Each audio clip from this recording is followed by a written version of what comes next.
Hello everyone, welcome back to our YouTube channel. Last పార్ట్లో భీముడు అభిమన్యుణ్ణి చేతిలోకి తీసుకొని నకుల, సహదేవ దివ్యౌషధాలు తెచ్చి వీడిని బతికించి నా ప్రాణాలను తీసుకోండి అని ఏడుస్తూ ఉంటారు. ఆ తర్వాత ఏం జరిగిందో ఇప్పుడు తెలుసుకుందాం.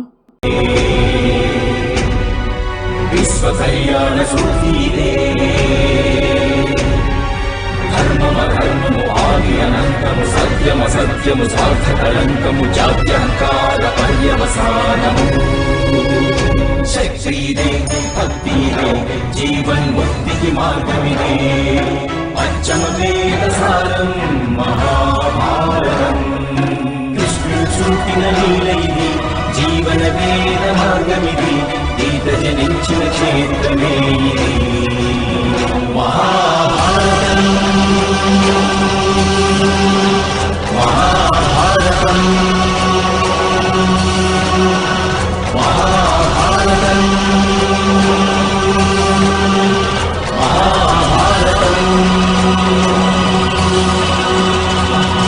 ఆ తరువాత అర్జునుడు త్రిగర్త సైన్యాన్నంతటినీ ధ్వంసం చేసి, మాధవ, ఎందుకింతటి తీవ్ర దుఃఖం, ఎందుకింత విషాదం నా హృదయాన్ని పిండేస్తుంది, ఎందుకు నా మనసుని ఇంతటి దుఃఖం పిండేస్తుందో నాకు అర్థం కావడం లేదు మాధవ అని అడుగుతాడు.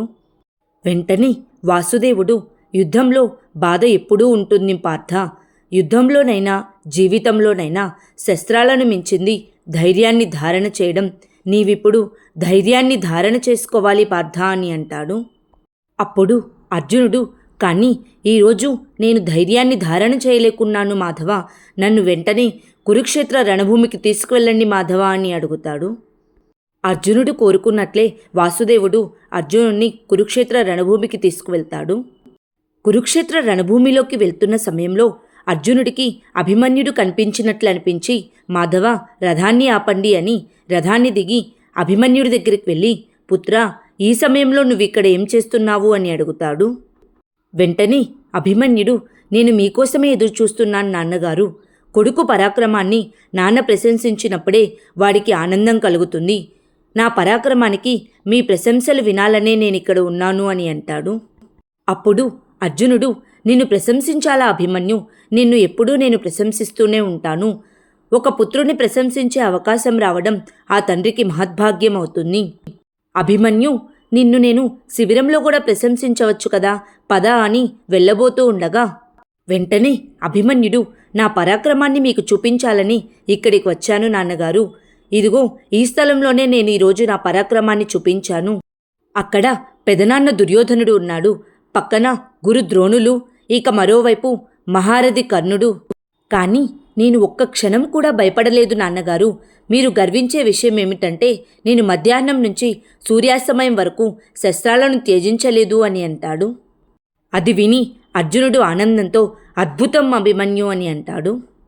వెంటనే అభిమన్యుడు, అవును నాన్నగారు, నేను పెదనాన్న దుర్యోధనుడిపై దాడి చేశాను, గురుద్రోణులు నేను వేసిన బాణాలకు గాయపడ్డారు, ఇక నేను నా ఖడ్గాన్ని ఒక్కసారి ప్రయోగించే పెదనాన్న దుశ్శాసనుణ్ణి భూమిపై పడవేశాను, అలా నేను నా చివరి రక్తం పొట్టు వరకు పోరాడాను, అప్పటికీ నేను నా శస్త్రాలను త్యజించలేదు నాన్నగారు అని అంటాడు.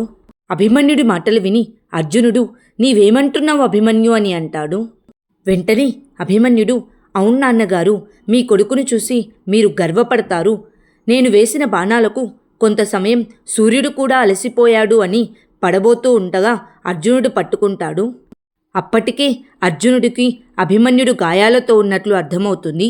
ఏడుస్తూ అభిమన్యుని చూస్తూ ఉంటాడు. అప్పుడు అభిమన్యుడు, పెదనాన్న దుర్యోధనుడి కళ్ళలో మృత్యుభయం చూశాను నాన్నగారు, నా శస్త్రాలు చేజారిపోయాయి, అయినా నేను సామర్థ్యాన్ని కోల్పోలేదు, శస్త్రాలు ధనస్సు చేజారక ముందు అక్కడున్న మహారథులందరూ గాయపడ్డారు అని అంటాడు. అప్పుడు అర్జునుడు బాధపడుతూ, మరి నీ శరీరం నుంచి రక్తం కారుతుందెందుకు, పదాభిమన్యు, శిబిరానికి వెళ్దాం, నకుల సహదేవులు నీ గాయాలన్నిటినీ నయం చేస్తారు, పదా వెళ్దామని తీసుకువెళ్ళబోతూ ఉండగా అభిమన్యుడు కింద పడిపోతాడు. వెంటనే అర్జునుడు అభిమన్యుని తన చేతిలోకి తీసుకుంటాడు. అప్పుడు అభిమన్యుడు, శిబిరానికి ఎందుకు నాన్నగారు, ఈరోజు నేను సమస్త రణభూమిని నా అధీనంలోకి తెచ్చుకున్నాను, యుద్ధం ముగిసే వరకు నేను ఇక్కడే ఉంటాను, మీ పరాక్రమాన్ని చూస్తూ ఉంటాను. మా పెద్దమ్మను అవమానించిన వారిని మీరు వధించినప్పుడు నాకు ఆనందం కలుగుతుంది. నేను ఎంతో అదృష్టవంతుడు నాన్నగారు. 50 మంది కౌరవులకు దండన విధించినప్పుడు నేను రణభూమిలోనే ఉన్నాను. మిగిలిన వారికి దండన లభించేటప్పుడు కూడా నేను ఇక్కడే ఈ రణభూమిలోనే ఉంటాను. నేను శిబిరానికి వెళ్ళను నాన్నగారు. ఈ యుద్ధం ముగిసే వరకు నేను ఎక్కడికి వెళ్ళను. ప్రతిరోజు నేను ఇక్కడే మీకోసం ఎదురుచూస్తూ ఉంటాను నాన్నగారు అని అంటాడు.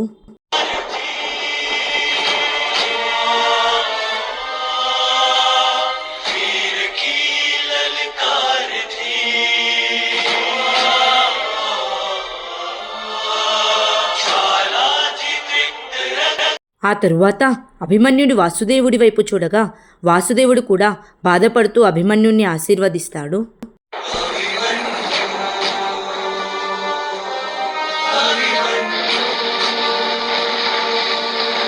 అభిమన్యుడు తన చేతిలో నుంచి మాయమైపోవడంతో అర్జునుడు అభిమన్యు అని రణభూమి అంతా దద్దరిల్లిపోయేలాగా అరుస్తాడు. ఆ తరువాత అభిమన్యుడి దేహాన్ని శిబిరానికి తీసుకువెళ్తారు. పాంచాలి అభిమన్యుడు దేహం దగ్గర కూర్చొని అభిమన్యుడు తనకు చెప్పిన మాటలను గుర్తు చేసుకుంటూ, ఈరోజు నేను కంటతడి పెట్టను పుత్రా, ఎందుకంటే నా కన్నీటి ప్రవాహంలో నేను మునిగిపోతాను.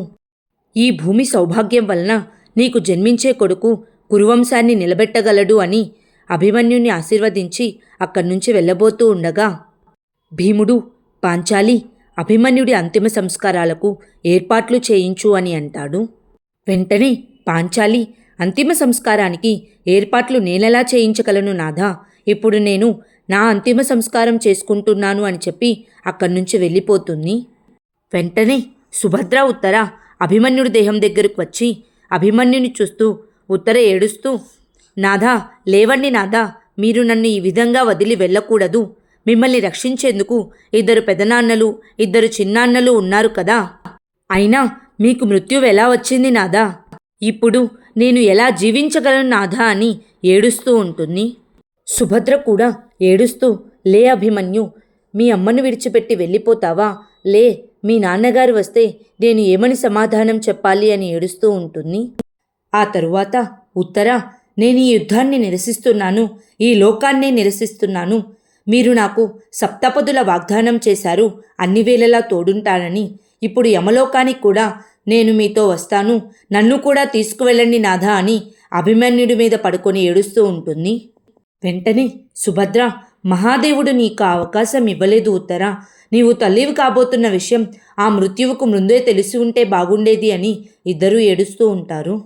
అదే సమయంలో అభిమన్యుడి దగ్గరికి అర్జునుడు వచ్చి, అభిమన్యు, నీవిలా నన్ను వదిలి వెళ్ళిపోతే నా కన్నీటి ధారలను ఎవరు ఆపుతారు పుత్రా అని ఏడుస్తూ ఉంటాడు. అప్పుడే యుధిష్ఠిరుడు అర్జునుడి దగ్గరికి వచ్చి, మేము నీ కొడుక్కి రక్షణ కల్పించలేకపోయాము, ఇది మేము చేసిన దోషమే, దయతో మమ్మను క్షమించు అర్జున అని అంటాడు. వెంటనే అర్జునుడు, దీనికి కారణం ఎవరు, ఎవరి కారణంగా మీరు నా కొడుకుని రక్షించలేకపోయారన్నయ్యా, ఎవరు అని అడుగుతాడు. అప్పుడు నకులుడు, సింధురాజు జయద్రథుడు శివునికై తపస్సు చేసి వరాన్ని పొంది వచ్చాడు, ఆ వరం కారణంగా యుద్ధంలో మన మహారథులందరినీ నిర్వీర్యం చేయగలిగాడు అని చెప్తాడు. వెంటనే అర్జునుడు, జయద్రథుడికి నేను ప్రాణదానం చేశాను, కానీ వాడు నేను జీవించి ఉండగానే నన్ను జీవశ్చవం చేశాడు, వాడికి ప్రాణదానం చేసి నేను పాపం చేశాను, వాడిని క్షమించి నేను పాపం చేశాను, ఇదంతా నా వల్లే జరిగిందన్నయ్య అని కోపంతో, ఇక ఇప్పుడు ఉపేక్షించి లాభం లేదు, నేను వాడికి వెంటనే దండన విధించాలి, నా కొడుకు మృత్యువుకి దండన, ఆ జయద్రథుడి భవిష్యత్తు, వాడి అంతమే, ఇది నేను చేస్తున్న ప్రతిజ్ఞ, శౌర్యవంతుడైన అభిమన్యుడు తండ్రి అర్జునుడు చేస్తున్న ప్రతిజ్ఞ అని చెప్పి వెంటనే కౌరవుల శిబిరం వైపు బయలుదేరుతాడు. ఆ తరువాత అర్జునుడు కోపంతో కౌరవుల శిబిరం దగ్గరికి వెళ్ళి కౌరవుల శిబిరాలన్నిటినీ నాశనం చేస్తూ ఉంటాడు. అది చూసి శకుని, పుత్ర అర్జున, పిశాచాల మాదిరిగా రాత్రిపూట యుద్ధం చేస్తావా అని అడుగుతాడు. వెంటనే అర్జునుడు, యుద్ధం చేసేందుకు రాలేదు, నేను దండించేందుకు వచ్చాను, చూడండి నా రౌద్ర రూపం అని సైనికులతో యుద్ధం చేస్తూ ఉంటాడు.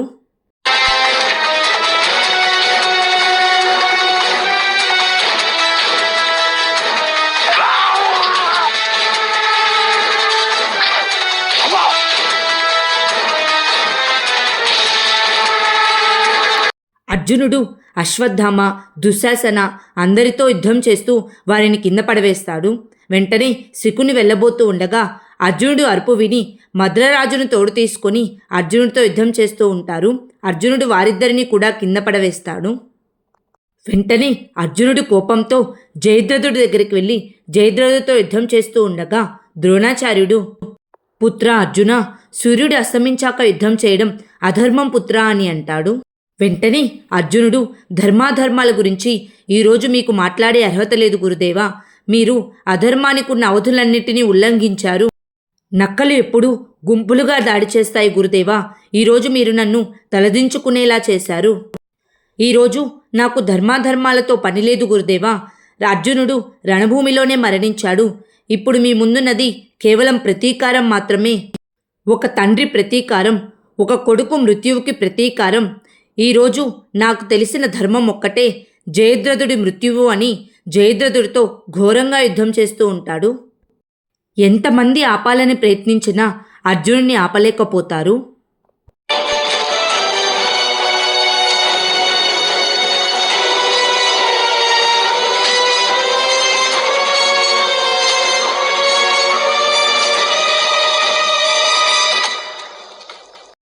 అర్జునుడితో పాటు భీమ, నకుల సహదేవులు కూడా కౌరవులతో యుద్ధం చేస్తూ ఉంటారు. వెంటనే భీముడు, అర్జున, నువ్వు ఆ జయద్రథుడిని వధించు, వీరందరినీ నేను వధిస్తాను అని అంటాడు. అది విని గురుద్రోణుడు, ఈ విధంగా సూర్యాస్తమయం అయిన తర్వాత ఏ యోధుడు యుద్ధం చేయకూడదు పుత్రులారా. మీరు మీ ప్రతీకారాన్ని రేపు తీర్చుకోండి. మీ గురువు కోరికను మన్నించండి. ఆగు అర్జున అని బ్రతిమిలాడుతూ ఉంటాడు. వెంటనే సహదేవుడు, ఈరోజు మీరు అధర్మానికి ఉన్న అవధులను ఉల్లంఘించారు గురుద్రోణ. మీరు మాకు గురువని చెప్పుకోవడానికే మాకు సిగ్గుగా ఉంది అని అంటాడు. నకులుడు, ఒక బాలుడిపై ఇంతమంది కలిసి ఒకేసారి యుద్ధం చేయడానికి మీ అందరికీ సిగ్గు లేదా? ఈరోజు మాకు ఎటువంటి నియమాలు, బంధనాలు లేవు. యుద్ధం చేయండి అని అంటాడు.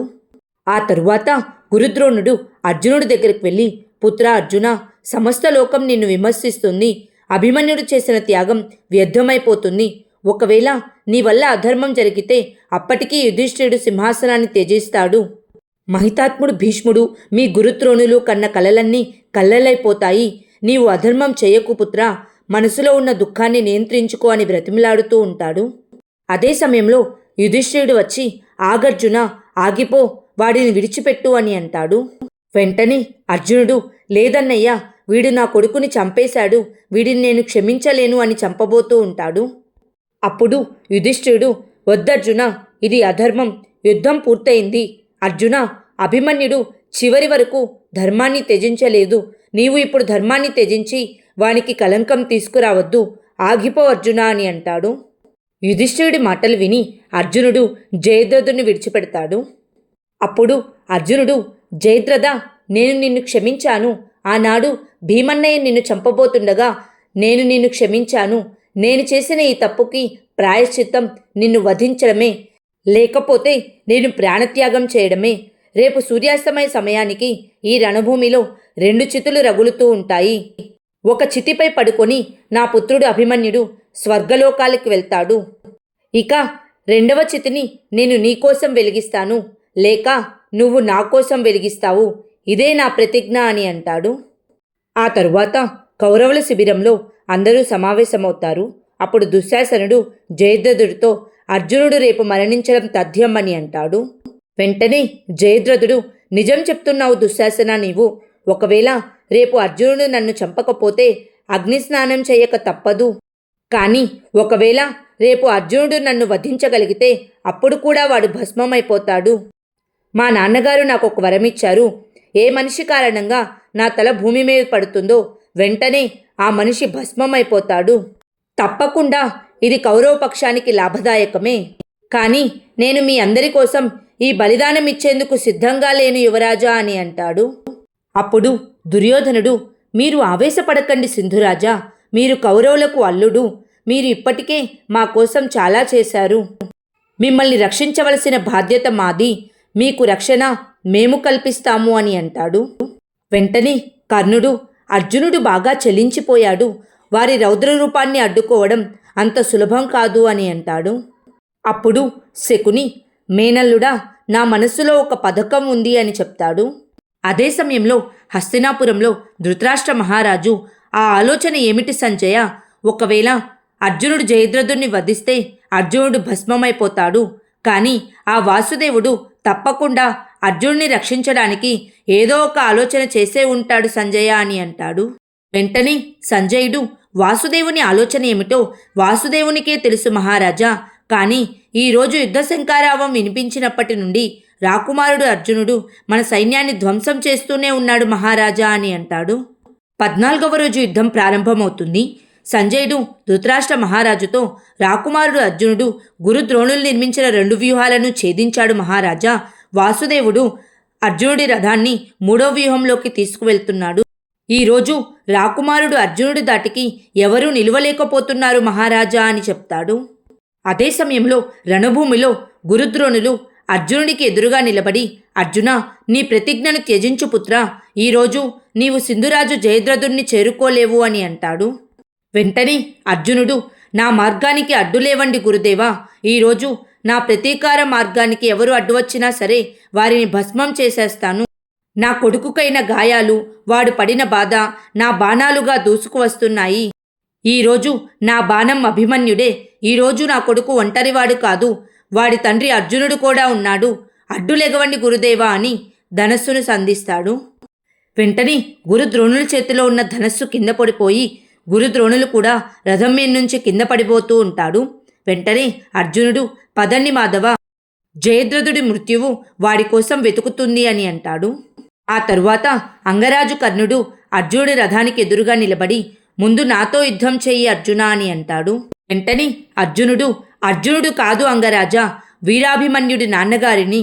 ఒక తండ్రి యొక్క ప్రతీకారాగ్ని నుండి నిన్ను నువ్వు రక్షించుకోలేవు అంగరాజా అని ధనస్సును సంధించి కర్ణుడికి బాణాన్ని వేస్తాడు.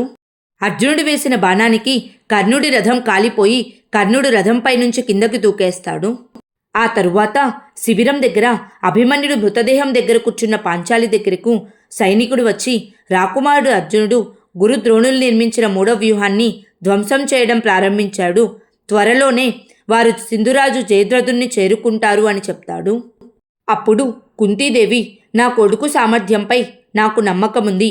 వాడి ప్రతిజ్ఞ నిలుస్తుంది, అలాగే వాడి ప్రాణాలు నిలుస్తాయి అని అంటుంది. వెంటనే పాంచాలి, ఆర్యపుత్రుడు అర్జునుడు ప్రాణాలతో ఎక్కడున్నారమ్మా?